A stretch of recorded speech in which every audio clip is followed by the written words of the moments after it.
Kim Pao, Kim Chiu at Paolo Avellino, isinapubliko na ang bagong beach resort business sa Cebu City, unang negosyo sa 2025. Kung bago ka lang sa channel na ito, huwag kalimutang mag-like, share, comment, and subscribe. Isang malaking milestone ang naaabot ng tambalan ni Kim Chiu at Paolo Avellino sa pagsisimula ng kanilang unang negosyo ngayong taon.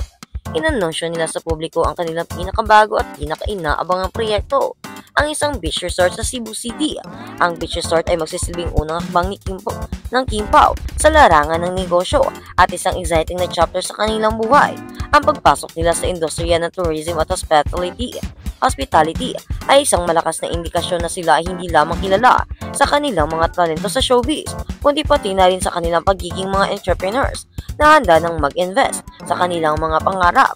Ang resort na ito ay check na magiging isa sa mga top destination para sa mga naghahanap ng isang relaxing at memorable experience sa Cebu. Bilang mga sikat na aktor, Kim Chiu at Paolo Avellino ay hindi na bago sa spotlight, ngunit ngayon, ipinakita nila ang kanilang galing hindi lamang sa harap ng kamera, kundi pati na rin sa likod ng negosyo.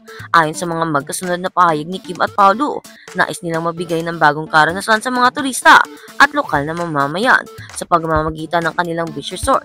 Ito ay isang proyekto na kanilang pinaghirapan at ipinagmamalaki nila bilang masayang nilalang na ipinakita sa publiko. Malaking tagumpay ito para sa amin.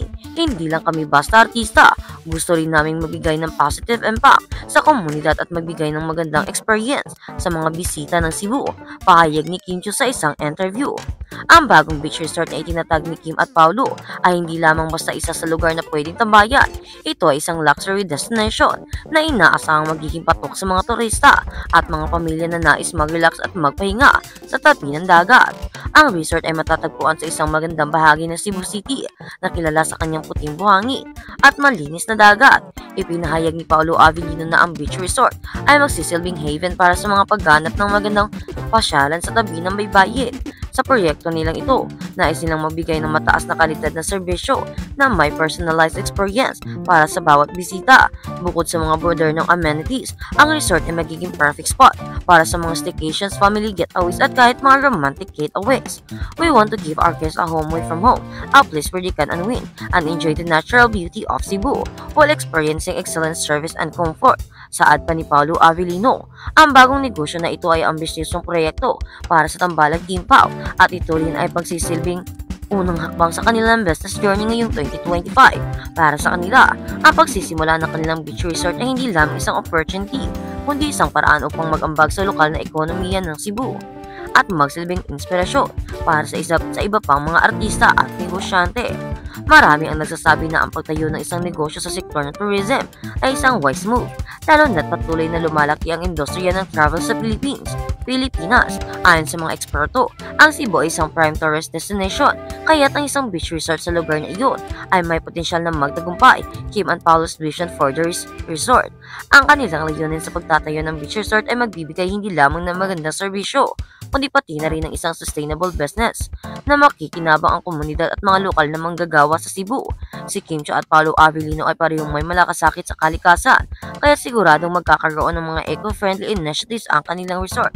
Sustainability is really important to us. We want to make sure that while we provide great experiences for our guests, we're also doing our part to take care of the environment and the local community.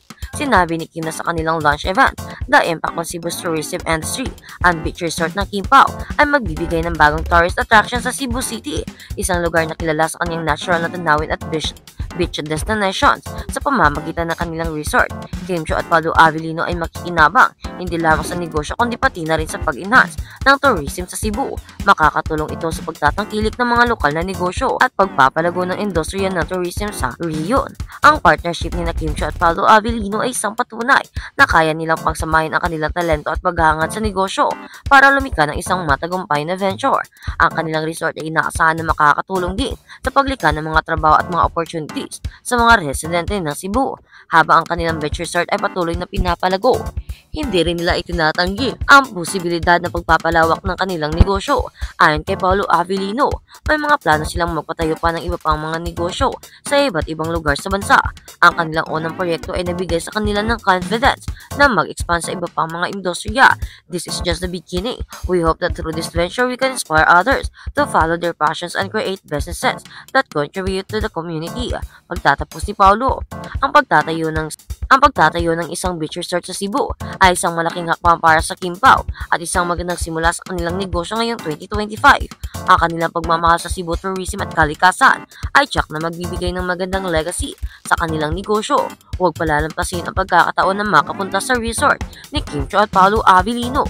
Tiyak na magiging perfect ang gateway na ito para sa magnanais na mag-relax at mag-enjoy sa ganda ng Cebu.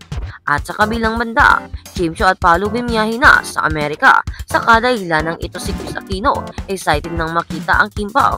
Isang exciting update ang hatid sa mga Kimpaw fans ngayong araw nang lumipad patungong Amerika sina Kim Cho at Paolo Avellino. Ang magkasunod na balita ng kanilang pagbiyahe ay agad nag-viral at nagbigay ng saya sa kanilang mga tagahanga, lalo na't makakasama nila ang Queen of All Media na si Chris Aquino. Si Kim Cho at Paolo Avellino pagbisita sa Amerika ipagdiwang ang Kimpaw ang kanilang pagbiyahe patungong Amerika sa isang special trip na may mga proyekto at personal na unit. Hindi lamang ito isang simpleng vacation, kundi isang pagkakataon para sa dalawa na maganap ng mga opportunities at makipagkita sa ilang mga kaibigan at collaborator sa ibang bansa. Ang Kimpaw Tandem ay matagal nang may magandang relasyon sa harap ng kamera, ay masayang magkasama sa kanilang mga adventures sa ibang bansa. Sa mga nakaraang linggo, naging abala sila sa kanilang mga proyekto at ang pagpunta nila sa Amerika ay nagbibigay daan para sa mas maraming exciting opportunities para sa kanilang mga karera. Samantala, abala sina Kim at Paolo sa kanilang mga travel adventures. Hindi napigilan ni Chris Aquino na ipahayag ang kanyang kasiyahan sa pamamagitan ng social media. Ayon kay Chris, labis siyang nasasabik na makasama muli ang Kimpaw dahil matagal na nilang hindi nagkikita at plano nilang magkaroon ng reunion sa Amerika. Sa kanyang Instagram post, ipinahayag ni Chris Aquino, "I am so excited to see my dear Kim and Paolo in America. I've missed you both so much." Kilala si Chris sa pagiging supportive at maaalahanin, at ang kanyang excitement ay siyak na nagbibigay saya sa mga taga-suporta ng Kimpaw. Marami ang nagtataka kung ano nga ba ang layunin ng Kimpaw sa kanilang biyahe sa Amerika. Ayon sa insider sources or ilang insider sources, may mga projects silang nakatakdang gawin doon, kabilang na ang mga business ventures at collaboration sa ilang international brands. Wala pang opisyal na anunsyo tungkol sa mga detalye ng kanilang mga proyekto, ngunit tiyak na magkakaroon ng exciting news ang kanilang mga fans. Isa pang posibleng dahilan ng kanilang biyahe ay ang pagpapahinga mula sa kanilang abalang schedule sa Pilipinas. Matapos ang ilang buwang pagtatrabaho, nakatakda silang maglaan ng oras para sa personal na bonding at well-deserved break. Tulad ng kanilang mga tagahanga sa Pilipinas, Kimpaw fans ay hindi nakapagtinti sa kanilang excitement tungkol sa pagkikita ng kanilang mga idolo at ni Chris Aquino.